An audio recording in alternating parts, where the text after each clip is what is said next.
अपने देश के प्रति कुछ करने की, वो मौसम चाहे कोई भी हो, भोर की नाली से पहले खुले मैदान में नजर आते हैं। भर्ती के एक विशेष नियम ये है लंबाई का मानक पूरा करना। जिन्होंने ये मानक पूरा नहीं किया, उनकी मेहनत उनके सपनों में रंग नहीं लाई।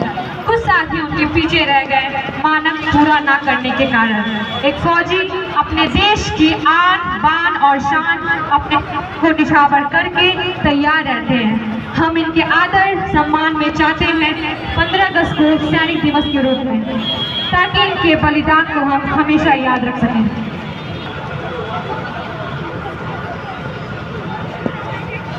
बेटा, बहन की शादी करना है, पैसों का इंतजाम नहीं हो पा रहा है।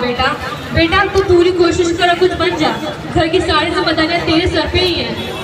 हाँ माँ, इस बार आर्मी की परीक्षा दिया उसमें बहुत अच्छा हुआ है माँ। इस बार भगवान की दया रहेगी तो इस बार हम भी पास हो जाएंगे माँ, और घर की सारी दुख तो रह जाएगी माँ। माँ अपना बस आशीर्वाद दो ताकि हम सब कुछ अच्छा कर सके और घर की सारी दुख दूर कर सके। बेटा, मेरा आशीर्वाद हमेशा है। तुझे को तो देख के मैं जीती हूँ, तू ही तो मेरे आँख का तारा है। बेटा तू बैठ, मैं अभी आई। जयिंदर, आपकी रजिस्ट्री आई है।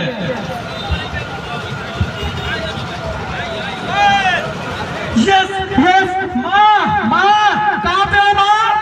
माँ मेरा सिलेक्शन हो गया माँ। मैंने बोला था ना कि घर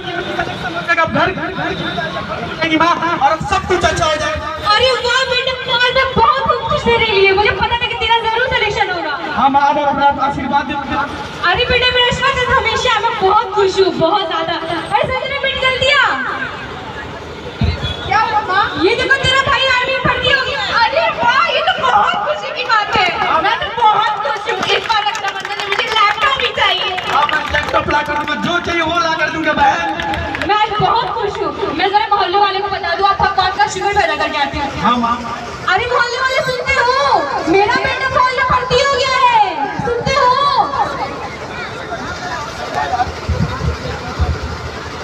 भाभी आपको पता है भैया का आर्मी में सिलेक्शन हो गया है। अरे वाह, ये तो बहुत ही खुशी की बात है। मुझे पता था कि आप जरूर सफल होंगे।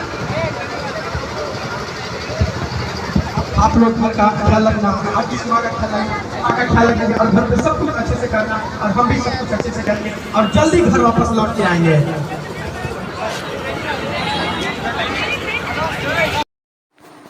बच्चे का सिलेक्शन इंडियन आर्मी में हो गया और अब यह लड़का अपने घर से अपनी माँ का आशीर्वाद लेकर अपनी पत्नी और बच्चों को प्यार जताकर ट्रेनिंग के लिए निकलना है।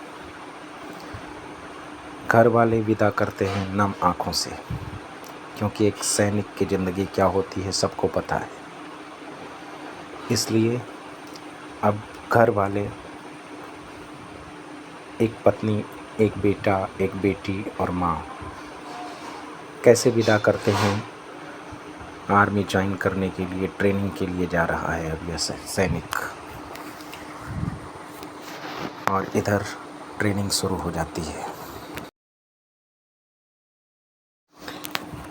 इधर इस सैनिक की ट्रेनिंग शुरू हो चुकी है और इनका अफसर इन्हें कड़ी ट्रेनिंग दे रहा है। इस कड़ी ट्रेनिंग को पास करने के बाद ही यह फौज में शामिल हो सकते हैं। और ये इस तरह की कड़ी ट्रेनिंग को करने के बाद, सीखने के बाद इधर आतंकवादी अपने नापाक मंसूबे लेकर देश के खिलाफ साजिश कर रहे हैं और देश के अलग अलग हिस्सों को तबाह करने के लिए, आतंकवादी हमले करने के लिए योजना बना रहे हैं। और इस बीच ये अपने मंसूबों में कामयाब हो पाएंगे या नहीं, तभी अपनी ट्रेनिंग पूरी कर सैनिक अपने घर पहुंचने वाला होता है। उसके परिवार वाले उसका इंतज़ार कर रहे होते हैं और पहली छुट्टी पर अपने घर आता है और अपने बच्चों को प्यार जताता है। काफ़ी दिनों बाद मिला है अपने घर वालों से, तभी फ़ोन बजता है और इस सैनिक के लिए इसके विभाग से फ़ोन आता है और इसकी छुट्टी कैंसिल कर दी जाती है। और अभी आए हुए इसे 1 घंटे भी नहीं हुए थे तभी सूचना आती है कि आईबी से इनपुट्स मिले हैं कि आतंकी हमले होने हैं और छुट्टियां रद्द की जाती हैं। और इसी हाल में इस सैनिक को घर से निकलना पड़ता है, तैयार होता है, फिर अपनी माँ, पत्नी और बच्चों से मिलता है और उसी हाल में निकल पड़ता है। स्वाभाविक रूप से इसके परिवार वाले बहुत दुखी हैं, क्योंकि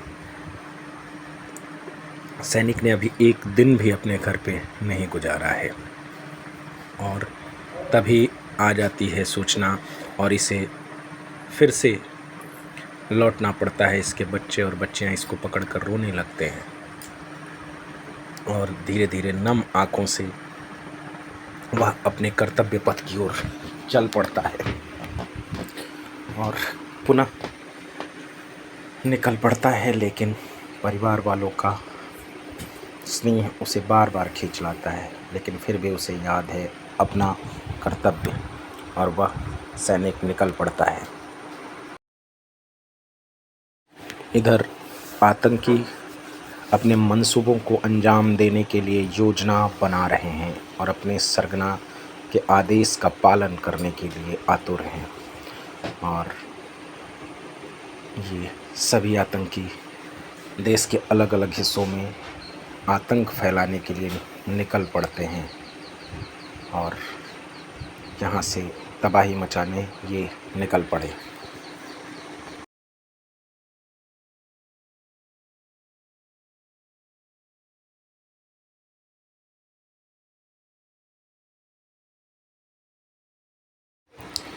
इधर देश के सभी जवान देश की रक्षा के लिए मुस्तैद हैं और अपने युद्ध अभ्यास को कर रहे हैं और कैंप में ही युद्ध अभ्यास करते हुए एक पोस्ट को संभाले हुए हैं।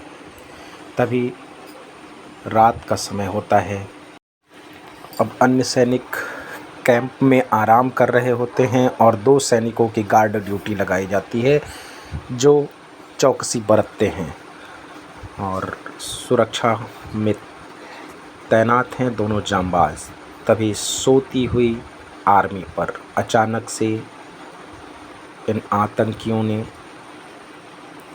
अपने मंसूबों को कामयाब करने के लिए घेराबंदी कर रखा है और अचानक से सोते हुए सैनिकों पर हमला कर देते हैं और भयंकर गोलीबारी होती है, जिसमें आतंकियों और जवानों सहित कुल 15 लोग मारे जाते हैं। और ये उधर से 3 सैनिक और इधर से 2 आतंकी अभी बचे हुए हैं और ये लगातार मुठभेड़ चल रही है। फिर भी जांबाज सिपाही इनका डटकर सामना कर रहे हैं, गोलियां चलाते हैं। गोलियां चलाते चलाते अचानक से अन्य सिपाहियों की भी मौत हो जाती है। अब मात्र 2 सिपाही बचते हैं जो पूरी तरह से घायल हो चुके हैं, फिर भी आखिरी सांस तक लड़ते हैं इन आतंकियों से। और इस मुठभेड़ में अपने तिरंगे को बचाने के लिए लड़ता हुआ यह सिपाही अंतिम सांस तक लड़ता है, लेकिन तिरंगे को ज़मीन पर गिरने नहीं देता है और तिरंगे को बचाने के लिए अपनी प्राण तक दे देता है। और इधर आतंकी उसे हर हाल में मार डालना चाहते हैं।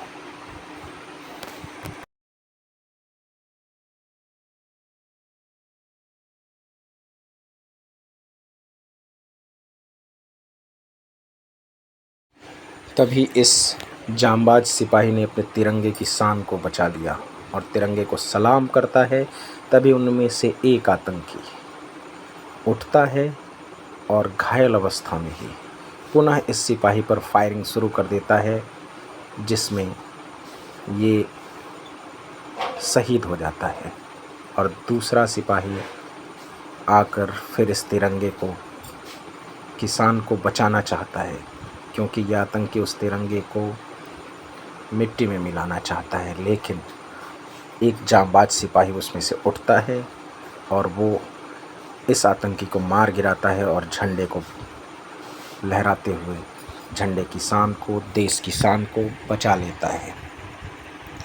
और पुनः यहाँ से अब वो अपने एक एक साथियों को जगाने की कोशिश करता है जो शहीद हो चुके हैं, जो अब इस दुनिया में नहीं हैं। भावुक होकर एक एक शहीद को आवाज़ लगाता है, परंतु आतंकियों के गोली के निशाने में ये सभी शहीद हो चुके होते हैं। तभी इसके घर, सैनिक के घर फ़ोन आता है और उसे पता चलता है उसकी पत्नी को कि वो, उसका पति अब शहीद हो चुका है। घर में मातम छा चुका है और घर में करुण क्रंदन शुरू हो जाता है। माँ, बेटे, पत्नी, सबका रो रो कर बुरा हाल है। सब अपने बेटे के शहीद होने की सूचना पर रोने लगते हैं, क्योंकि उन सब ने अपने घर के चिराग को खो दिया है। परंतु उन्हें इस बात पर गर्व है कि उन्होंने देश के लिए अपना बेटा, अपना पति, अपना बाप खोया है।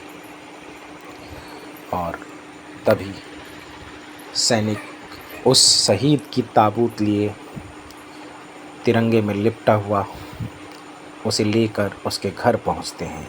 और यह मार्मिक दृश्य देखकर गांव, नगर और देश के सभी लोग की आंखें नम हो जाती हैं। ये है एक शहीद की ज़िंदगी, एक सैनिक की ज़िंदगी, जिसमें उसकी ज़िंदगी का कोई ठिकाना नहीं होता कब वो शहीद हो जाए। और इस तरह से घर में बहुत ही गमगीन माहौल है।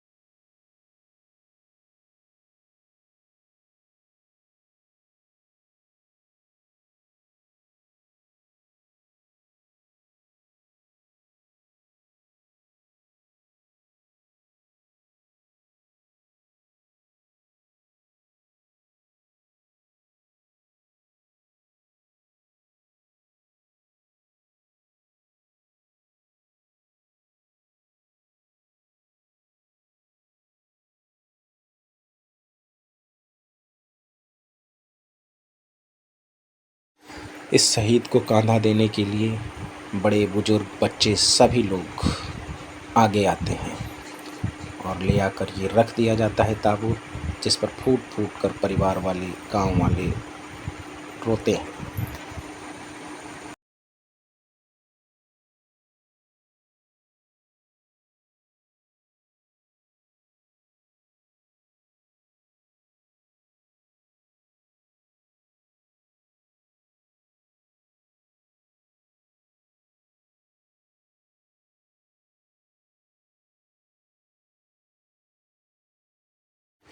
आर्मी के अफसर और जवान इस शहीद को श्रद्धांजलि और सम्मान देने के लिए साथ में आते हैं और श्रद्धांजलि देते हैं। तभी आपको भर्ती में 1 इंच भी कम नहीं लेते, फिर मैं आधा शरीर कैसे ले लूं?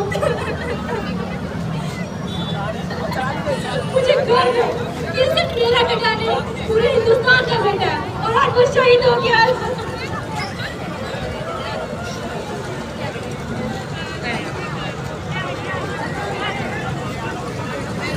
आज सिर्फ मेरा पति नहीं, बल्कि एक माँ का बेटा किया है, एक बहन का भाई किया है, बच्चों का उनका पिता किया है।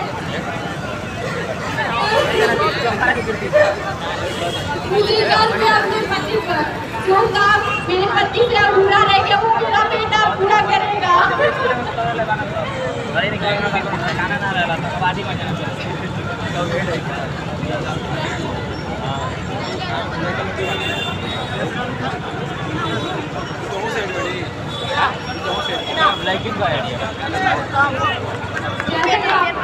फौजी की तरह से आप लोग अपनी जगह पर खड़े होकर हमारे साथ अधिनायक जय हे भारत भाग्य विधाता, पंजाब सिंध गुजरात मराठा द्राविड़ उत्कल बंगा। उज्ज्वल जलधि तरंगा तव शुभ नाम